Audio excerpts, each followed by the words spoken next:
I sat next to the alien princess at dinner. Now whispers are circulating throughout the palace. The Galactic Concordance Palace had seen centuries of diplomacy. But the night the humans arrived felt different from the very beginning. The palace floated above the capital world like a crown of light, its towers shaped by ancient energy fields, and its halls filled with species that had ruled the stars long before humans ever left their home planet. Every step inside the palace carried the weight of tradition, power, and quiet judgment. When the human delegation entered the grand dining hall, the room slowly fell into an uneasy silence. They were not tall compared to the crystalline giants of the North Spiral, nor radiant like the Aurelian nobles whose skin glowed softly under the palace lights. Humans looked ordinary, fragile even. They wore simple formal clothing, dark and clean, without ornaments or symbols of dominance. No armor, no visible weapons, just calm faces and steady eyes. Many nobles whispered immediately. Humans had joined the Concordance only months ago, and most species still believed it was a mistake. Humans had no ancient empire, no legendary fleet, no divine ancestry. They were fast learners, yes, but fast learners were often dangerous in unpredictable ways. Elias Rowe walked near the center of the human group.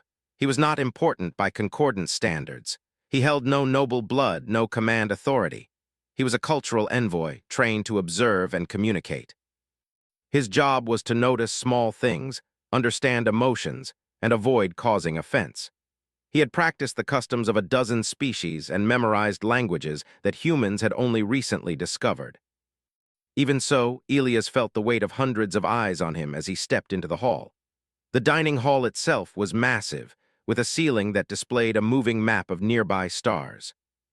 Long tables curved around a central platform, each seat assigned by ancient palace systems designed to reflect balance and hierarchy. Servants of many species moved quietly, carrying plates that adjusted themselves to each guest's biology. Elias expected his seat to be somewhere near the edge, far from influence. That was where new species usually sat. When the seating crystal flared and displayed his name beside the name of Princess Salith of the Aurelian Empire, Elias thought it had to be an error. The whispers did not wait for confirmation. Princess Salith was one of the most recognizable figures in the palace. She was not only royalty, but a symbol. Her species believed leadership came from harmony and perception, and she embodied both. Her presence alone often shifted political outcomes. Many nobles believed she should never sit beside someone unproven, especially not a human. Elias hesitated for half a second. He could feel the tension rising, like a held breath across the entire hall. He considered requesting reassignment, but that would only draw more attention. Instead, he did what humans often did best when facing uncertainty. He adapted. He walked to his assigned seat and stopped a respectful distance away from the princess. He did not bow too deeply or act overly formal. He simply inclined his head. "Princess Salith," he said in fluent Aurelian, his accent careful but natural. "It is an honor to share this table with you." The effect was immediate. Several nearby nobles stiffened. Aurelian was a complex language filled with tonal emotion and subtle meaning. Few outsiders bothered to learn it properly. Fewer still spoke it without arrogance or fear. Princess Salith turned toward him slowly. Her eyes, luminous and calm, studied his face. For a moment, Elias wondered if he had made a mistake. Then she smiled softly. "The honor is shared," she replied, also carefully as if testing him. "You speak our language well." "I had good teachers," Elias said simply. That answer seemed to please her more than a boast would have. As they took their seats, the dinner resumed, though the atmosphere had changed. Conversations restarted, but quieter now. Servants moved more slowly, aware that something unusual was unfolding. Elias focused on his plate at first, allowing the adaptive surface to present food safe for human consumption. He ate calmly, aware of the many eyes that watched his every movement. Humans had learned long ago that being observed did not mean being defeated.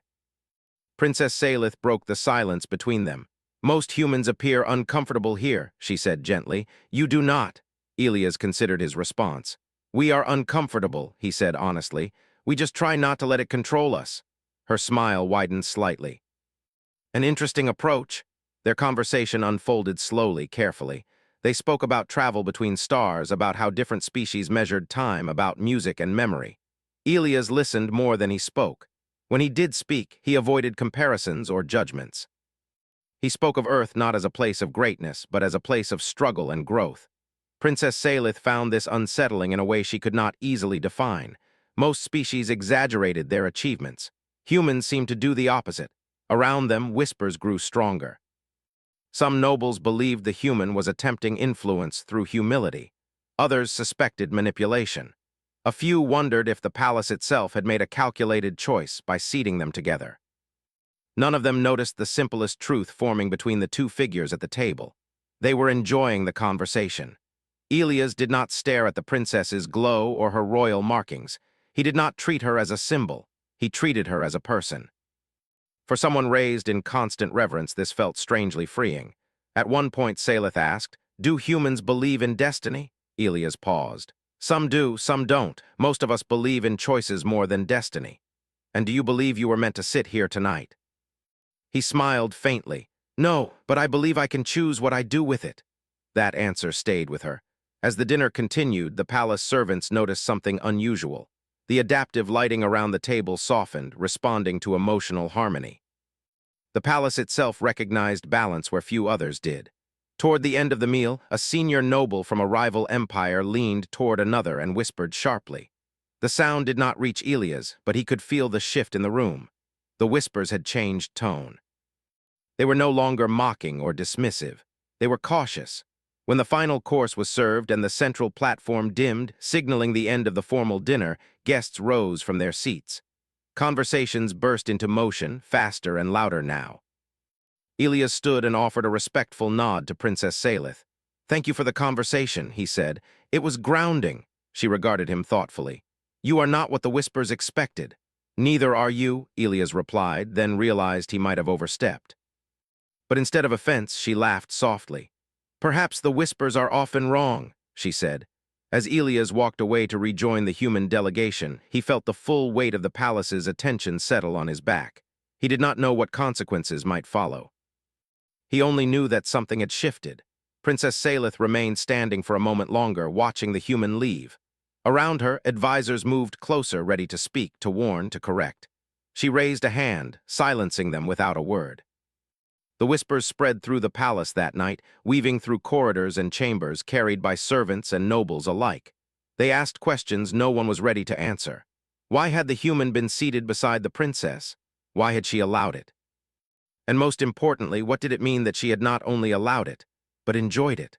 Far beyond the palace walls, stars continued their silent movement.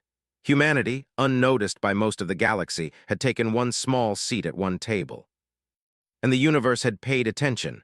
Morning light filtered through the living crystal windows of the galactic concordance palace, casting soft colors across halls that had not truly slept. The palace never rested when whispers were active, and tonight the whispers had multiplied. They flowed through corridors, hovered near doors, and lingered in the minds of nobles who had witnessed the dinner. By dawn, everyone knew the story. A human had been seated beside Princess Salith. The princess had spoken freely. She had smiled. To many, that was more alarming than any open insult. Elias Rowe woke in the guest quarters reserved for the human delegation. The room adjusted to his biology as he stirred, light warming gently instead of sharply. He lay still for a moment, staring at the ceiling where faint star patterns moved slowly. Humans called it calming. Right now, Elias needed calm. He knew the dinner would have consequences. He had felt the shift in the room, the way attention followed him even after he left the table. Still, he had not expected the palace to react so quickly. A soft tone sounded near the doorway, a message indicator. "Envoy Elias Rowe," came a neutral voice. "You are requested to attend a private audience chamber. Immediately?" No explanation, no name attached. Elias exhaled slowly, then stood. He dressed in the same simple, formal clothing as the night before. Humans believed consistency created stability. He hoped that belief would hold true here. As he walked through the palace halls, he noticed the difference immediately. Servants slowed as he passed. Guards watched him with more attention than before, not threatening but alert. Other delegates paused conversations when they noticed him, their expressions carefully neutral. The whispers had changed him from a curiosity into a question. The audience chamber was smaller than the grand halls but far more intimidating. Its walls were dark and smooth, absorbing sound. At the center stood a curved platform where 3 elders waited. Each was from a different founding species of the concordance. Each represented centuries of authority. Elias stopped at the designated mark and inclined his head. "You may speak when addressed," one elder said, its voice layered with subtle resonance. Elias nodded. He had expected this. "You were seated beside Princess Salith," another elder said. "Explain." There was no accusation in the tone, only demand. "The seating arrangement was assigned by the palace system," Elias replied calmly. "I followed protocol." "That explains where you sat," the third elder said, "not how you behaved." Elias met their gaze without challenge. "I behaved as I would with any individual representing their people, with respect." The elders exchanged brief glances. That answer unsettled them more than defiance would have. "You spoke her language," the first elder said. "Why?" "I studied it," Elias answered. "Understanding reduces mistakes, or enables influence," the elder replied. Elias considered his words carefully. "Influence requires intent. I had none beyond conversation." Silence filled the chamber. The elders were unused to such direct honesty without fear. Most species tried to impress them. Humans, Elias realized, often did not know how. Meanwhile, in another wing of the palace, Princess Salith faced a different kind of pressure. She stood before her advisors, their expressions tight with concern. They spoke quickly, overlapping, listing political risks, public perception, and ancient customs. "You should distance yourself," one advisor insisted. "The humans are new," said another. "Unstable." Salith listened without interrupting. When they finally fell silent, she spoke softly. "I shared a meal and a conversation," she said. "Nothing more." "That is never nothing," an advisor replied. Salith turned toward the window, watching the city below. "He did not flatter me. He did not ask for favor. He did not speak of power." "That is exactly why he is dangerous," someone said quietly. Salith's eyes narrowed slightly. "Or exactly why he is not." Her advisors had no answer for that. Back in the audience chamber, the elders continued. "Why did you not show proper reverence?" one asked Elias. "I did," Elias said, "by listening." That response caused a subtle shift. The elders leaned back slightly, reassessing. "Most species kneel," the elder said. "Humans rarely kneel," Elias replied. "We stand beside." The words hung in the air longer than he intended. He wondered if he had gone too far, but instead of anger, the elders showed something else. Curiosity. "You do not fear consequence," one elder observed. "I do," Elias said honestly, "but fear does not guide us well." After a long pause, the elders dismissed him. No verdict, no warning, just silence. As Elias left the chamber, he felt no relief. Uncertainty remained. But he sensed something else too. The questions asked had not been about punishment. They had been about understanding. Later that day, the palace announced a cultural exchange forum to be held within the week. Officially, it was routine. Unofficially, everyone knew the truth.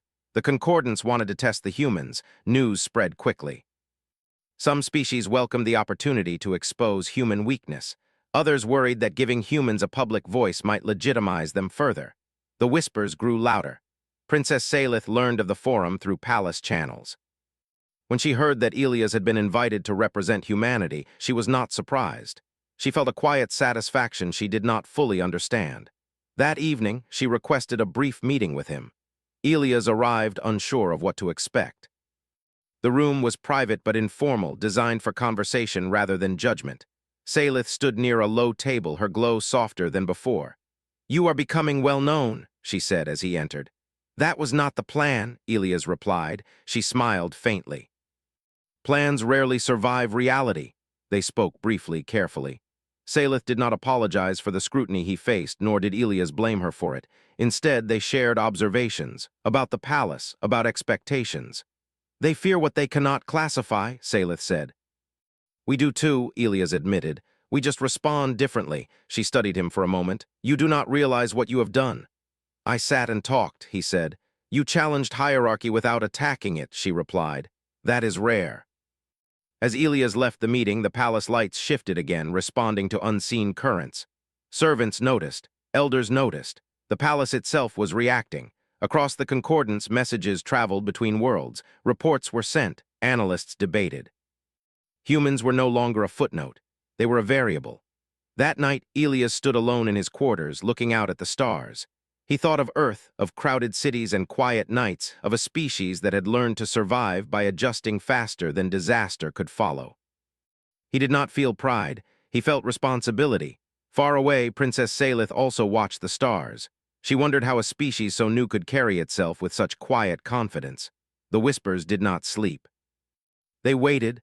The day of the Cultural Exchange Forum arrived with a tension that could be felt across the entire Galactic Concordance Palace. The building adjusted its light and sound patterns to maintain calm, but even ancient systems could not fully quiet expectation. Delegates from dozens of species filled the central chamber, their forms arranged in careful balance. Some radiated light, others shimmered, others remained solid and still. Every seat faced the circular platform where ideas, not weapons, would be tested. Humans were seated among the newer species, not at the edge this time, but not at the center either. It was a deliberate position, visible, measured. Elia's row stood behind the human delegation, his hands relaxed at his sides. He felt no fear, but he felt weight. This was not about him anymore. It was about what the galaxy would believe about humanity after today. Across the chamber, Princess Salith watched quietly. She had chosen not to sit with her advisors. Instead, she sat alone, observing without influence. Her presence alone carried meaning, and she knew it. The forum began without ceremony. A senior representative from an ancient empire spoke first, its voice smooth and practiced. It welcomed the humans politely, then moved directly into questioning. Humanity has risen quickly, the representative said, too quickly for a species without long-standing galactic presence. How do you explain this? The question was not hostile, but it was sharp. Elias stepped forward when signaled. He did not elevate his voice. We did not rise, he said. We adapted. Murmurs rippled through the chamber. Adaptation is common, another delegate said. Yet most species adapt within structure. Humans seem to abandon structure. Elias shook his head slightly. We change structure when it stops working. That answer unsettled several listeners. Many civilizations had survived precisely because they never changed. Another voice joined in, curious rather than critical. Your history includes conflict, collapse, and loss. Why did this not end you? Elias paused. He chose his words carefully. Because failure taught us more than success ever did, he said. Every time we fell, we learned something, and we shared that knowledge. Even when we disagreed, we shared. That last part drew attention. Some species guarded knowledge like territory. Princess Salith leaned forward slightly. A representative from a technologically superior empire spoke next. Humans do not possess the strongest fleets, nor the most advanced biology. What do you believe you contribute to the concordance? Elias did not answer immediately. Silence stretched, not uncomfortable but focused. We contribute perspective, he said at last. We are young enough to question old answers. And old enough to know that survival is rarely elegant. Some delegates shifted. That answer was not something they could easily measure or dismiss. The questioning continued. They asked about loyalty, about alliances, about decision-making under pressure. Each time, Elias answered without exaggeration. He spoke of human diversity, of disagreement, of mistakes made openly rather than hidden. He admitted fear. He admitted uncertainty. What surprised the chamber most was that he did not defend humanity as perfect. He defended it as honest. As the forum progressed, the tone shifted. Questions became less pointed, more thoughtful. Delegates stopped trying to trap him and began trying to understand. One elder finally asked, "Do humans seek dominance?" The chamber grew very quiet. Elias met the elder's gaze. "No," he said, "we seek survival. Dominance is unstable. Survival requires cooperation." A ripple of reaction followed. Some found the idea naive. Others found it deeply unsettling.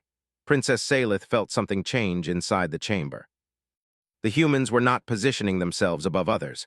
They were positioning themselves among them. After a long pause, the forum was suspended for deliberation. Delegates gathered in small groups, speaking in low tones. Analysts exchanged data. Advisors whispered urgently. Humans waited.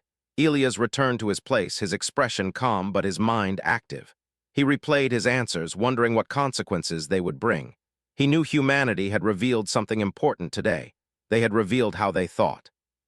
Princess Salith approached him while the chamber remained divided. "You spoke carefully," she said, "but you also spoke boldly." "Sometimes they are the same thing," Elias replied. She studied him. You did not promise loyalty or obedience. We do not promise what we cannot guarantee, he said. We promise effort. That answer stayed with her. When deliberations concluded, the elders returned to the platform. Their expressions were unreadable. The forum has revealed much, one elder announced. Not only about humanity, but about ourselves. That alone caused tension. Humanity will be granted provisional voice in concordance discussions, another elder said. Their perspective will be included but monitored.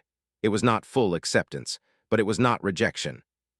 For a species so new it was unprecedented, reactions spread instantly. Some delegates were displeased, others were relieved, a few were quietly impressed. Elias exhaled slowly. He had not realized how tightly he had been holding himself together. Later, as the chamber emptied, whispers followed the humans wherever they went. But these whispers were different. They were no longer mocking or fearful. They were analytical. That evening, reports were sent across the galaxy. Analysts struggled to categorize humanity. They were not conquerors, not pacifists, not idealists. They were something else. Princess Salith stood again at her window that night, watching traffic move through the capital's orbit. She thought of Elias' words about failure, about change, about choosing effort over certainty. Her advisors joined her, quieter now. They have altered the balance, one said. Yes, Salith replied, but not by force. Elsewhere in the palace, Elias sat alone, recording a message for Earth. He spoke plainly, without drama. They are listening, he said, not agreeing yet, but listening. He paused before ending the recording.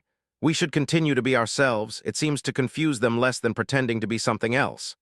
When the message ended, he leaned back and looked at the stars. Humanity had not won anything today, but it had been seen, and in a galaxy ruled by assumption and tradition, being seen clearly was the most dangerous advantage of all. The whispers continued through the night, softer now, slower. They were no longer asking who the humans were. They were asking what the galaxy would become with them in it. The days after the Cultural Exchange Forum did not bring peace to the Galactic Concordance Palace. Instead, they brought motion. Quiet motion, hidden behind calm faces and formal language. The palace halls were still beautiful, still controlled, but beneath the surface, ideas were shifting. Humans were now discussed in rooms where they had never been mentioned before. Elias Rowe felt the change immediately. Invitations arrived that were not official summons, but polite requests for conversation. Delegates who had once ignored the human delegation now paused to observe, sometimes to ask small questions. Nothing dramatic, nothing open. But it was enough to feel like standing in the center of a slow current. Not everyone welcomed it. Certain factions within the concordance believed the elders had gone too far. They argued that granting humans a provisional voice threatened stability. To them, stability meant predictability, and humans were anything but predictable. In private chambers, plans were discussed, not to attack, not to remove, but to limit. Princess Salith became the center of this tension without seeking it. Some believed her presence at the dinner and her attention during the forum had influenced the elders. Others believed she was being influenced by humanity in return. Both ideas troubled the palace deeply. She felt the pressure in subtle ways. Advisors spoke more carefully around her. Invitations were framed as obligations. Questions were asked that were not really questions at all. Do you believe humans understand consequence? One senior noble asked during a council meeting. They understand it well, Salith replied calmly. They live with it. That answer did not satisfy everyone. Elias was summoned again, this time not by elders but by a coalition of mid-tier species. The meeting space was neutral, its design intentionally plain. The message was clear. This was not a trial. It was a test of boundaries. They asked about human alliances, about future intentions, about expansion. Elias answered honestly but carefully. He did not promise restraint, nor did he suggest ambition. He explained that humanity expanded when it had to and cooperated when it could. That uncertainty made some delegates uncomfortable. You expect us to trust that? One asked. No, Elias replied. I expect you to watch us. That answer spread quickly. Meanwhile, the palace systems began to behave in unusual ways. Adaptive lighting shifted unexpectedly during human movement. Environmental harmonics responded strongly during human-led discussions. Analysts noticed. So did elders. The palace was ancient, designed to reflect balance among species. It reacted to sincerity more than status. Humans, unknowingly, were triggering responses normally reserved for long-established powers. This worried some factions deeply. A formal motion was introduced to restrict human participation further. It was presented as a precaution, not a punishment. Its language was polite. Its intention was clear. Princess Salith requested the right to speak before the vote. When she stood before the council, the chamber quieted. She did not raise her voice. "We have welcomed species who ruled through force," she said. "Species who withheld knowledge, species who demanded obedience before offering trust. Humanity has done none of these things." A delegate interrupted. "That does not mean they will not." Salith turned to face them. "That does not mean they will." Silence followed. She continued. "We fear them because they change quickly, because they ask questions we stopped asking long ago. That fear is not caution. It is stagnation." Some nodded, others did not. Elias listened from the observer section, saying nothing. He understood that this moment was not his. The vote was delayed. That delay mattered. Across the palace, conversations changed tone. Instead of asking how to limit humanity, some began asking how to work with them. Humans were invited into planning sessions, not as leaders but as contributors. Their suggestions were often simple: flexible frameworks, redundant systems, shared information pathways. Ideas that felt obvious to humans felt disruptive to others. Princess Salith requested one final private conversation with Elias before the council reconvened. They met in a quiet garden chamber where artificial stars reflected off living water. The space was designed for reflection, not politics. "They are afraid," she said plainly. "We would be too," Elias replied, "if someone challenged what we thought was permanent." "You do not try to reassure them," she observed. "No," Elias said, "we try to show consistency." She studied him. "You know this may still turn against you." "Yes," he said, "but hiding would only confirm their fears." That honesty was why she trusted him, she realized. Not because he was human, but because he was clear. When the council reconvened, the atmosphere was tense. The motion to restrict humanity was revised, softened, then challenged. Debate lasted hours. No voices were raised. No threats were made. But the weight of the decision pressed heavily on the chamber. In the end, the elders spoke. "Humanity will not be restricted," one announced. "Nor will they be elevated beyond their current status." A pause. "Instead," another continued, "they will be integrated gradually, transparently." It was a compromise, but in the concordance, compromise meant survival. Reactions rippled outward. Some factions were disappointed. Others relieved, a few quietly impressed. Princess Salith closed her eyes briefly. Elias allowed himself a single breath of relief. That night the palace felt different, lighter, not because tension was gone, but because direction had been chosen. Whispers still existed, but now they carried acceptance mixed with uncertainty, not fear. Elias sent another message to Earth. "They are watching closely," he said, "but they are opening doors." He hesitated, then added, "We should walk carefully, but we should walk forward." Princess Salith watched the stars again, her thoughts calm but alert. Humanity had not forced its way into the galaxy's heart. It had simply stood still long enough for the galaxy to notice it was already there. And that, she knew, was only the beginning. The weeks that followed the council's decision passed without ceremony, but nothing truly returned to how it had been before. The Galactic Concordance Palace continued its routines, yet every routine now included humanity in small, quiet ways. Human delegates attended planning sessions. Human analysts were asked for opinions. Human engineers were invited to observe systems that had not been shared with outsiders for centuries. None of it was announced loudly. That was how the Concordance preferred change. Elias Rowe remained at the center of much of this attention, though he never sought it. He moved through the palace with the same calm presence he had shown on the first night. He listened more than he spoke. He asked questions without challenging authority. Over time, that consistency became familiar, and familiarity reduced fear. Other human delegates followed the same approach. They did not demand influence. They earned trust through reliability.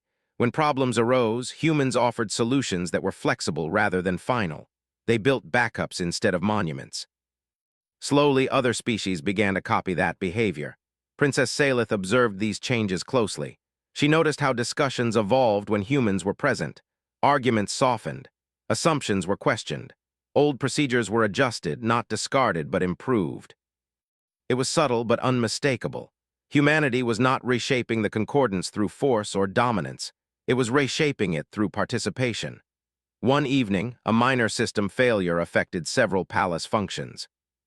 Environmental balances fluctuated, causing discomfort for multiple species.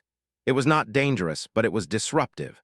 Traditionally, such issues took days to resolve due to layered authority and rigid protocols. This time, a mixed species team formed quickly. Humans were included without debate. Elias watched as human engineers worked alongside alien specialists, not leading but coordinating. They shared data openly, suggested parallel fixes, and adjusted plans when new information appeared. The solution was implemented within hours. The palace stabilized. No one applauded. No announcements were made.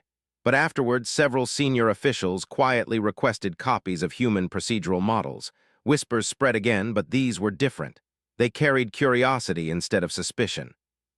Princess Salith requested one final formal meeting with Elias before the human delegation's scheduled departure. Not a secret meeting, not a political one, simply a conversation. They met in the same garden chamber as before. The artificial stars reflected softly across the water, unchanged. "You will leave soon," she said. "Yes," Elias replied. "Others will remain, but my role here is almost finished." She nodded. "You have altered more than you realize." "We didn't mean to," Elias said. "I know," she replied. "That may be your greatest strength." She paused, then added, "The concordance has endured for a long time by resisting change. You have shown us a different way." Elias considered that. "Change will happen with or without permission," he said. "We just try to be ready when it does," Salith smiled. "That is a very human answer." They stood in silence for a moment, watching the water. "When you sat beside me at dinner," she said quietly, "the palace reacted. It sensed balance." Elias looked surprised. "The palace?" "It is older than most of us," she explained. "It responds to harmony, not status. It recognized something familiar in you." "What?" Elias asked. "Adaptation," she said. "The willingness to adjust without breaking." That thought stayed with him. The day the human delegation departed, there was no grand farewell. No speeches, no ceremonies, just quiet acknowledgement. Several delegates stopped to offer respectful gestures in their own customs. A few even attempted human greetings, awkward but sincere. Princess Salith watched from a balcony as the human transport departed the palace orbit. She felt no regret, only anticipation. Across the concordance, reports continued to circulate.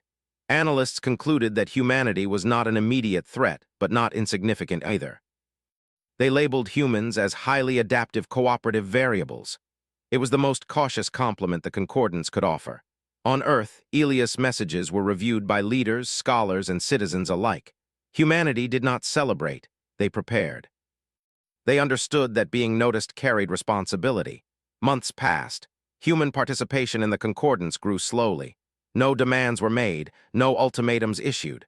Humans attended, listened, contributed, and learned. When disagreements arose, they adapted rather than escalated. When mistakes happened, they admitted them. Other species noticed. Some resisted, others followed.